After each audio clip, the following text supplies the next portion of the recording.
Let's go via the Cowherd Global Satellite Network. NFL on Fox Insider, Unbreakable Performance Centers, founder of MVP, merging vets and players, also on The Athletic. How many drafts have you done? This is number 26 for me, but now I'm aging myself. Well, go back to your first draft. Who was the big star? It was 1991. It was, you know what? My first drafts also were, think about this. They used to be in a ballroom at the Marriott Marquis Hotel in New York City. There's like 400 people in there, 500 people. And now look at it down here. Nashville's been great, but, back then, could you have imagined that it would turn into the reality show would become this big? No, I never would have thought about it, but it was in a ballroom. Man, it was great. It really was cool. Okay, now this year's draft, is it different in any way than other drafts you've covered? Yeah, this year's draft is different in a couple ways. Number one, usually teams have somewhat of an idea when they do their mock drafts of what other teams are going to do. This year, they don't. They have no idea what the other teams around them are going to do. And usually, again, they do a little, recon, going up to the draft. We're all information brokers, whether you're a reporter like me or you're with a team, so they have more of an idea. And then the other thing is usually these pass rushers, everybody wants to trade up for one of these great pass rushers. But in this draft, you could actually get pass rushers all the way out into the third round. So there's not a lot of pass rushers. You got Bosa up here and Quentin Williams, and then after that, there's a drop-off from, after that all the way down and, to the first, second rounds. And then, again, you can get good pass rushers all the way into the third round. So that's different. Usually, teams will just throw anything they can to go up and get a good pass rusher. By and large, do people like Nick Bosa as much as they did his brother Joey Bosa? Is he one of the people like him? Yeah. Okay. I think if the two of them in this draft, I think more teams would take Nick over Joey. Wow. And part of it too, he's been trained to do this from his dad, and then from Joey, he has more experience because he saw what his brother had gone through. So I just think he has a little bit more information. He's able to handle a little bit more differently. But Nick Bosa, man, Colin, there's a couple of guys in this draft that are just, there's no marks on them. They're clean. And it's Bosa and Quentin Williams. There's no question marks about those two guys at all. Let's talk about Kyler Murray. I trust you on the Arizona stuff. I can't figure it out. I mean, I figured they were talking to Rosen during it. I saw a story today that he doesn't know what's going on. What is your gut feeling happens in 5 hours? I think they take Kyler Murray. But I think they have to, make sure certain other things fit there also. But also, they're in a situation where, because of Josh Rosen's contract, they basically paid him already the $11 million or whatever it was. So you're trading a guy with 3 years left on his contract at $6 million. It's a great contract to trade. So they're looking at it going, look, we used the 10th pick last year. It's a great tradable contract. So why aren't we getting a top tier first round pick this year? I know that some teams have offered picks that are outside the first round to them right now. That's not acceptable for the Cardinals. But I do think in the end, Kyler Murray, he's not just, look, Kyler Murray, we've never seen anything like him in the NFL. It's, we haven't seen a 195-pound or 200-pound quarterback. We also haven't seen a guy who's kind of Barry Sanders-like, who can throw the ball.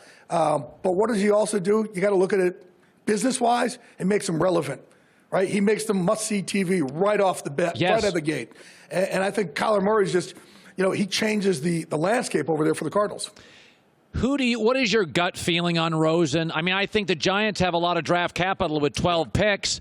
They feel like a natural to me. What do you think on the Giants, perhaps? Let me just ask this. The Giants are going to take a quarterback. Which one would it be, including Rosen? Yeah, and that's the interesting part, because they have to go back, and I was talking to one of them on the Giants the other day. I said, you guys got to go back to what your grade was last year with Josh, but then adjust it because of the contract. It kind of needs to go up because of that contract, because it's such a great contract to trade for. And then you have to see, where do we have him in regards to some of the other quarterbacks, the Daniel Jones, who I know they like, or a Haskins. But this is, again, this draft is different even with the quarterbacks. There is no consensus besides Kyler Murray on these quarterbacks. There are guys, like some teams have Daniel Jones second best. Some teams have him sixth. Some teams have Haskins 2 or Locke 2. Some team have them 5 or 6. They're so all over the board on these quarterbacks. Usually you have a little bit better of an idea of these guys. I mean, they're so all over the place with these guys. The Raiders have said they're going to surprise us with their 4th pick. I don't even know what that means. What does that mean to you, Jay Glazer? I don't know about a surprise with that 4th pick. I mean, I think the surprise would be Kyler Murray, but I don't think he's going to be there. So other than that, I don't see. I think that they're going to continue to, look, we know they need pass rushers, right? We heard about it last year with Khalil Mack. They need these pass rushers. They got to come out of this. They got to come out of this with pass rushers. And I know we talk about the Giants just now with their quarterback. They have to come out of this with pass rushers. They've got to get back to what made the Giants great when they were winning Super Bowls. Raiders got to do the same thing. They've got to somehow generate a pass rush with this draft. With all your sources, you don't even have to be specific. I saw New England moved up a couple times last year. They're looking for specific things. They've got 12 picks. That's a lot of picks. I kind of think they'll cobble a couple together if they found something they liked. I mean, do you think it'll be an active first round? I do. I think at one point it is, because you're going to, again, there's nobody in this draft that everybody's in love with. So if you're in love with somebody, a certain team may say, we have these 6 guys that we're in love with, and we're picking over here at 14 or 21 or 17, whatever it is, and all of a sudden one of those top 6 or 8 guys, they start getting close. I think you're going to have those teams move up 3 spots, 4 spots, whatever it is, just to make sure that they get one of those guys and what they think is somewhat of their top tier. But it's the craziest draft, and I know I've said it a couple times here already. It is the craziest draft with a lack of consensus on all these positions. Receivers, nobody consensus on them. DBs, no consensus on the number 1 guy there. Linebackers, you have the 2 Devons, we know that. But after that, man, there's just a huge drop-off. It's a wild draft. All right, Jay Glazer, Joel Klatt, Chris Spielman, Rob Stone, Fox Sports Radio through the entire first round live, Nissan Stadium in Nashville. Great seeing you. Good luck tonight. Your 26th draft. Thank you, brother. All right, thanks, Jay.